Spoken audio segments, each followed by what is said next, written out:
And when they find the bug, they scrape the insides out of the bug into, I think just into their hand or into a leaf, and then they use a little bit of water, which I think they may be able to squeeze some moisture from some other leaves, and they mix it together to form a paste.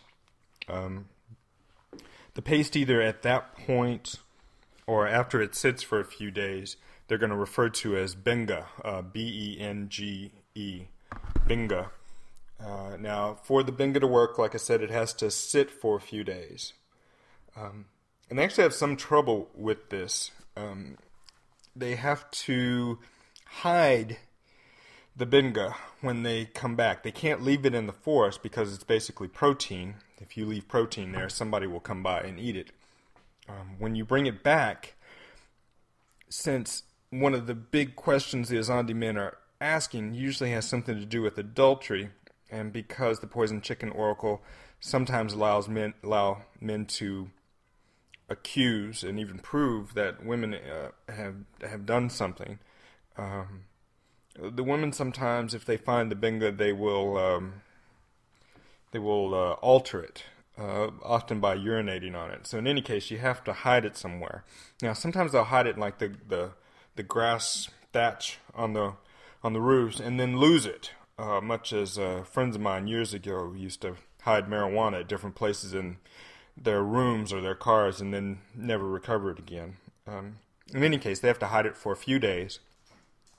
They have to observe certain prohibitions during those few days. They can't eat elephant or smelly fish.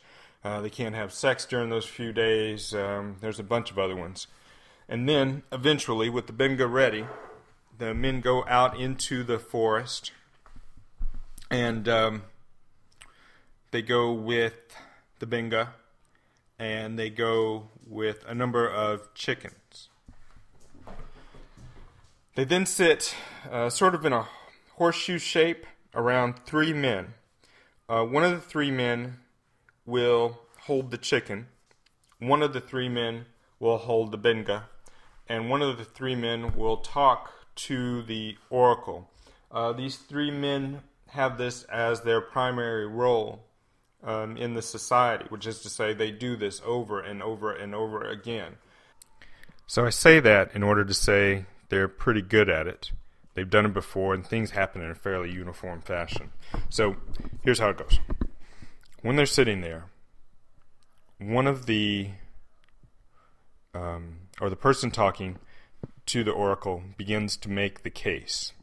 Let's say in this case, Bob went away for a hunt with a few of his friends. He came back, found his wife seeming a lot happier than she did when he left. Sees her sort of smiling at Fred, who did not go with Bob on the hunt, and he kind of thinks something happened there. So he has to know. So this is the case that gets made to the oracle, where the person explains what Bob saw, where Bob was, what Bob's evidence was, and then at the very end, the person talking to the oracle will ask a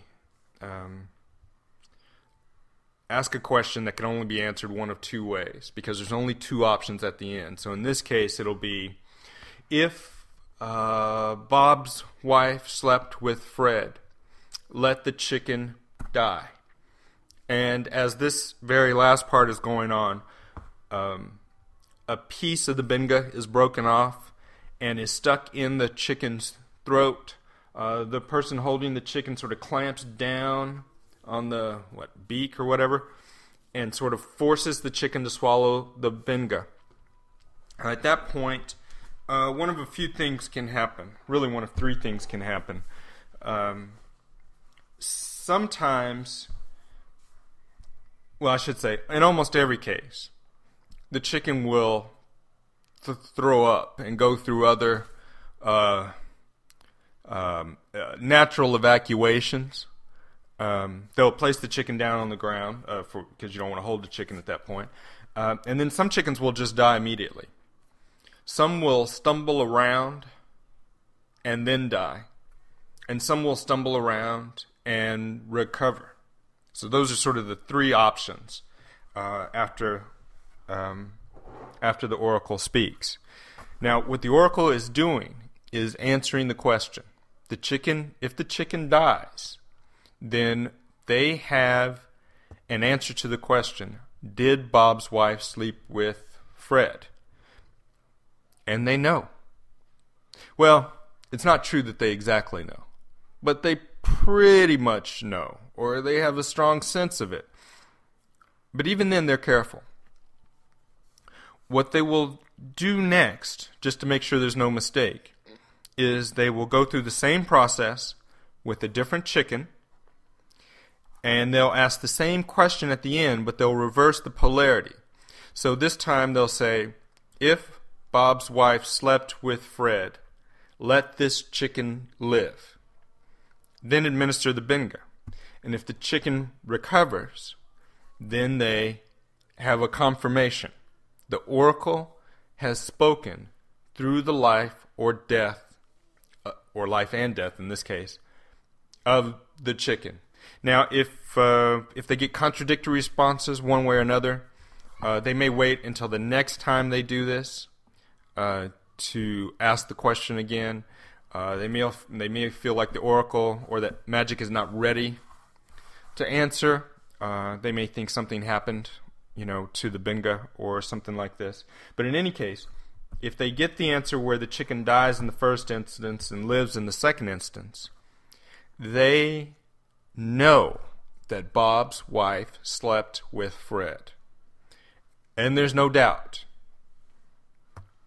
What happens next, of course, is sort of like the reading of the sentence and the punishment phase of our own judicial system.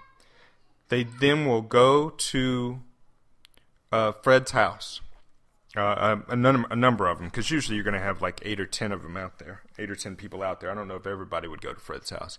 Knock on Fred's door and say, Fred, you slept with Bob's wife. You owe him 2 goats, and you'll need to replace the 2 chickens that were used in the oracle. Fred says what anybody might say at this point. I don't know her. I certainly have not slept with her. If I was going to sleep with somebody, it wouldn't be her. And in other words, he just starts to deny it. Then they show him the chickens. Well, then Fred pays the goats and replaces the chickens. Now, is he forced to do this? Well, yeah, I suppose if you didn't listen to it, if you didn't listen to the Poison Chicken Oracle, then you would probably be shunned by your community. But when Evans Pritchard is describing this, what he describes, as I read it, is the sincerity with which Fred pays this penalty. Fred knows, after seeing the chickens, that he did it. And he did not know before. He only knows after. And he doesn't acquiesce to the will of the people. He sees the chickens and knows he did it. And it's not fake, and it's not just to make life go easier. It's because he knows at that point he did it. So, of course, Evans Pritchard goes up to him and says, do you remember sleeping with Bob's wife? And Fred says, no. Evans Pritchard says, why did you pay the chickens? Or why did you pay the goats? And he says, well, because the oracle saw me do it. Well, how is it possible that you did it, but you don't know that you did it? And he said, well, what may have happened is somebody may have sent a witch or a ghost to me in a dream.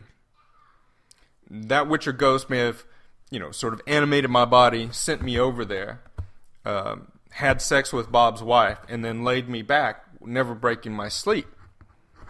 And in that way, I could have done it, but not necessarily know that I had done it.